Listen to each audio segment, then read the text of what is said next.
we just talked about, hey, no matter what happens, we're going to try to get better every day and make this the best room in the NFL. And so that's been the focus. Cliff, you mentioned Terry. His uptick in touchdowns this year has gone up dramatically from what he was at his career, 13 this year. So between him and Jaden, what is an example of the chemistry they have where, any play can be broken off for that kind of explosive? Yeah, Terry is one of the best I've ever seen at it, just attacking the ball in the air. And Jaden, as the season went on, I think they built more and more trust. The production that Terry had with some quarterback play that was just up and down, not having a consistent starter, which is tough in this league, is really remarkable when you look at it. And now he has a guy who is playing at the level like Jaden is. I just expect those numbers to get better and better.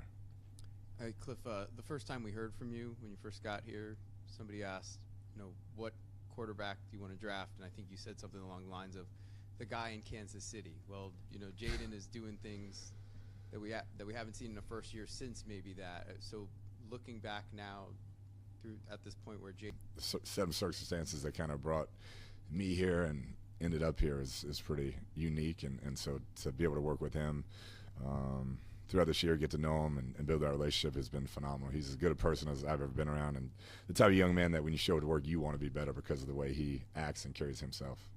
And then obviously having Sam Cosmi being out now, is the hope that Trent Scott fills that in? Are you guys kind of still figuring that out? And what can you say about what Trent did down the stretch in that Lions game? Yeah, anytime Trent's had his number called, whether it's tackle or works hard, true professional. So it'll be a group effort. We'll see kind of how that plays out. But we have a few guys we feel good about sliding in there. Hey, good afternoon, Coach. I know you guys always talk about scouting tendencies for your opponents, and obviously you have some experience against Vic Fangio this season specifically. One of those games, he blitzed you guys on the left side of the margin. The next game, he blitzed you guys on the right side of the margin for his tendencies. So how do you blend those two extremes with what they've done all season long? Yeah, really just try to find a happy medium and just have the best answers you can for both. I think really for 6 quarters, the first 6 quarters, they dominated us in really every facet defensively. And then the last half, we played better and scored some points. But it's a challenge, and he does a good job of keeping you guessing. And whatever you think he's going to do, he'll have a different answer for you. Cliff, you mentioned Trent Scott. Jeremy McNichols got in the end zone. You've had big moments from Jameson, from Olamide. What has kind of that the veteran presence, not only off the field but on the field, been like for you to get? You said, they were brought here to die or whatever, but they haven't. They've flourished. What does that say about them? It's awesome, and you knew that early on with their attitude. The guys were hungry, and we just preached a fresh start, too. I didn't care what you'd done. I hope they didn't judge me for the prior stops I'd been at or what they'd heard. And if you can contribute to this team at a high level, you're going to play. And those guys have bought in, and when their number's been called, they've shown why they've been in this league so long and that they still have a lot left in the tank. All right, thank y'all. Appreciate it.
Yeah, I'm ready to roll. You guys ready to roll? Ready to roll. All right. I've been asked early and often as the team got together, what's your identity? And that took some time to answer, as it should. But while we have found our identity, what I hit with the team is that we still haven't found our ceiling. And that fires me up to say that at this time of year. And that's really what we chase, about what we can do to get better and find our space to go for it again this weekend. And we've consistently raised the floor, but we haven't found that ceiling that we're going for. And that's kind of what the whole weeks are about, you know, digging into the skills, digging into things to work for. And that's no different this week, you know, as we're going right back outside to practice. You guys bundle up and be ready to roll. But glad to open up with you guys and get rocking again today. Yes. Coach, you told me earlier in the week that you took B-Rob aside last week to have a little film session. I talked to him about that, and he said it was kind of eye-opening as far as reminding me of who I am. Have you always done that? Is it something that you did your second go-around here? And basically, what's the genesis of that? Yeah, I think for the player, I want them to know how much we care and how much belief we have in them. Sometimes if they realize how much belief we have in them, I think they'd be overwhelmed. And it was a matter of and make sure that was there. So nothing different from here. I've done that with other players this season as well. And I just felt like he was the one last week that I wanted to make sure I connected with. Dan, you talk about identity, and toughness has obviously been a part of that you've been looking for all year. We don't generally view wide receiver as that kind of category, but we see that play last week where Diami and Olamide blocked for Terry, and then Yes. he's able to go through. And the decision to ultimately to sort of go for that type of player at receiver, how much do you think that, how much of an example of that is like a tone setter for you guys that maybe, you know, we don't really think about? It's a big deal, and we do talk about that as really the competing part and the finishing part. And it's ironic, as we got into this postseason beginning, we used to have our individual goals by player. This is what I want to work on over the next month or 6 weeks. And so as we got into the postseason, we did it as a position group. And so one for them was the perimeter blocking and finishing on the screens. And so it's funny how you get what you emphasize, but they were the ones that came up with that. And I thought very good example of a number of things on that particular play. The blocking, Terry going like what we call running through the smoke, but also having an awareness for the ball through that, knowing that they were going to come punch it. That's such a big emphasis, Ben, as you know, of who we are and what we do. And so we make a big deal about the ball. And on this day, every week, Tavita is the first one to go, and we talk about ball security with the entire team. And Jason Simmons also presents to the team on this day about takeaways and creating those moments. And so teaching that part of the fundamentals is a big deal, but it starts with the competing and the finishing. What have you seen out of John Allen since he's come back, and considering him playing the first two Eagles games, how do you think he can impact this game? Yeah, one, it's just kind of shows like the commitment he did to come back. And when you have that injury, you just, in my head, I was like, damn. And I'm just thinking he's out for the season. And then as it kind of the calendar turn, okay, there's a space, going to the doctor, you could outline it. And like anything, I thought the first couple games, him getting back under it to go, and his last game I thought was the most impactful. And so that doesn't surprise me, as we're going for him, to be on the rise as well. So it's definitely gave us, a shot in the arm that we needed. Dan, I know that you and everybody here desperately wants to win Sunday, but I just wonder how you kind of reflect on what this season has been for you in terms of getting another opportunity to show what you've learned over the course of the last few years and seeing it come to fruition so quickly. Those are good post-game hugs, Adam and I, as we're going through it. But as I get into the week, I'm not there yet, Dave. And there's just so much at hand for this week. And that's, what I wanted our team to feel like. And I felt like I need to stay in that space as well. This is the keys to winning in this game. And so I hit that with the guys on Wednesday and again today. And I'll do it, over the next 2 days, just so we're leveling up as we're going. And there's a prove-it side to us all. And, I definitely have part of that, just like the players do. But as far as reflecting back, I'm not there yet. Hi, Coach. This defense really stood up last week overall.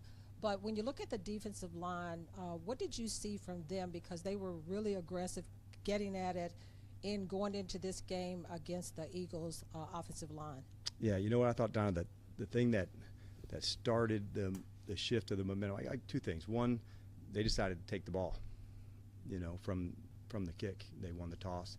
And so getting a stop early, I thought that was a good way to say, right back to where we're going to go. But I thought Dorrance Armstrong of getting the sack on the early possession and Luvu on the fumble recovery of that play, that kind of unlocked some things. This is how it has to go down today, and being about the ball. But I thought Dorrance's play was the one that maybe, was the igniter of that. And that's one that we needed for sure into that spot. But that was the play that got it going. And I thought then Quan's interception in the return, that was the one now the fire caught. And now we could go. But those were the plays that I thought really set it off. But they've improved a lot. And so we still got a bunch to improve upon. But the ball was a big factor for us in the last two games. And so we make a big deal of that. And it's not just the defense. It's offense and the return guys have taken care of the ball. So that, to us, is something that we talk about a lot. Jaden mentioned that playing basketball as a kid helped him with his court vision as a quarterback. I'm wondering if there are plays this season that his vision, his ability to see things has really shown up to you. Yeah, we don't have enough time probably. Like, I wrestled and threw the shot puts. I don't have a lot of good examples of court vision. There's so many, man. Like, he has a knack, which is unusual. And maybe there was a play even this last game where I felt Branch was chasing him, and he kind of kicked through. And I think that's also vision, where somebody's coming to track you from behind and you can kick through the tackle to remain a passer. And his eyes remain downfield, but there he felt the player behind him. For sure, like looking off people to go, that's a big piece of it. But yeah, there's a lot of them. I can't think of one that stands out, but there is a lot. What makes Saquon so hard to stop, especially with this offense? Yeah. He's hard to stop, and then especially with this offense. That's a good point. Yeah, like two good questions, and they're both accurate. There's a start and stop factor, John. I mean, that's for sure legitimate. You may have this gap, and he can go, and if it's plugged, he'll stop, test the next one, boom, test the next one. And so that ability to work back and cut and then accelerate again, you've seen him outrun safeties who are coming from an angle, but as he gets to the next level, he can break the guys off just by the speed to get outside. He's also got rare change of direction, and so whether it's a spin or a jump cut, those would be the two things to be. But I think the vision behind the line, where it's that B gap's filled, I'm coming back to the A, or I saw the safety over here, I'm working them back. So I think there's a combination of vision and then the ability to start and stop super quickly. He has this quickness of a smaller back and the size of a big back, if that makes sense to say. That's unusual combination, but it's not the size alone of this guy's so powerful. It's both. When did you know Jaden was legit? Was there a moment, a game? Yeah, I'm trying to think of which one would be that one to say, okay, that's the one. There were probably glimpses, that equaled up to that. I would say in our regular season, the glimpse at the New York Giants in his first 2 minutes to go. It was a giant glimpse against Chicago. That was more of an actual big glimpse. And then as it went, I'm trying to think of one to go. Certainly, by the end when we got to Atlanta, there was, talking to Raheem afterwards, this guy's amazing. And I'm like, yeah. And there's plays that happen that he's able to, we didn't call that play coming in, but the next play took place. He got outside the pocket, he extended plays. So I knew early on the poise was really good. And then as it got into these moments where it became great, that's a big deal. I thought our team over the last maybe 6 weeks, we've gotten better on the field, but we've also gotten better in between our ears. We're more resilient, we have more belief, we're mentally tougher than we've ever been. And so all of that factors in. Yes, our improvement, as I was talking about, is good, but it's not just the on-the-field improvement, Nikki, that I'm talking about. It's also a mindset that I will go the distance, I will finish it longer. And so Jaden being right, that's a big deal. And so why do we have those close games? Maybe that stretch, I thought, build some resolve, not just on the field, but mindset, attitude, connection, belief, and he's definitely a big part of that. Dan, two things on Cliff. What intrigued you about him? Shown a propensity to take input from players and Yes. use it on the sidelines and implement it. How has that worked? Yeah, Cliff competing against him provided some of the most difficult challenges, and that was similar to, in Atlanta to hire Kyle. And this is challenging, this is aggressive, and that's really who I am, so I wanted to make sure that everything would match that. And so going against Cliff, I just felt like, man, this is a really tough group to prepare for and play against. And so as we kept, in touch through that process, knowing that we would have very likely a quarterback selected and his experience with that, I thought, what a perfect fit. What I'd found out was what the competitor is, what a great teammate he is. And so he's been like an absolute blast to work with. Like, he is an absolute competitor, man. Like, he comes across quiet and that, like, he is a real competitor and like a wolf in sheep's clothing kind of competitor. And I really appreciated that about him, but he's been excellent for us. Similar to that, what were some of the reasons you wanted to bring, Brian Johnson here? Was it some of that quarterback background, knowing that you'd be in this spot, and those thoughts about why you brought him? How has that played out? Yeah, so I got to know Brian a little bit from Florida, and then followed him, going to Philadelphia. And so he was somebody, maybe a few years back, I had my eye on when he was the quarterback coach there before he was named the OC. Thinking this is a player. This is a coach that you want to stay connected to. I saw what he's done, and so putting the whole group together, we know we wanted some heavy hitters, and we wanted to surround the offense, the quarterback, with as many of those heavy hitters as we could.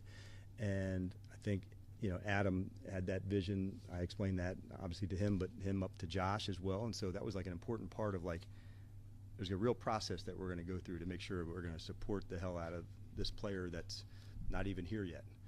Interior of the offensive line and tight end and others, and a system for offense and support. And so to be able to deliver on that is a good thing. And anytime you do what you say you're going to do, that's a big deal. And Cliff has done that, and Brian has done that, and so Tavita has done that.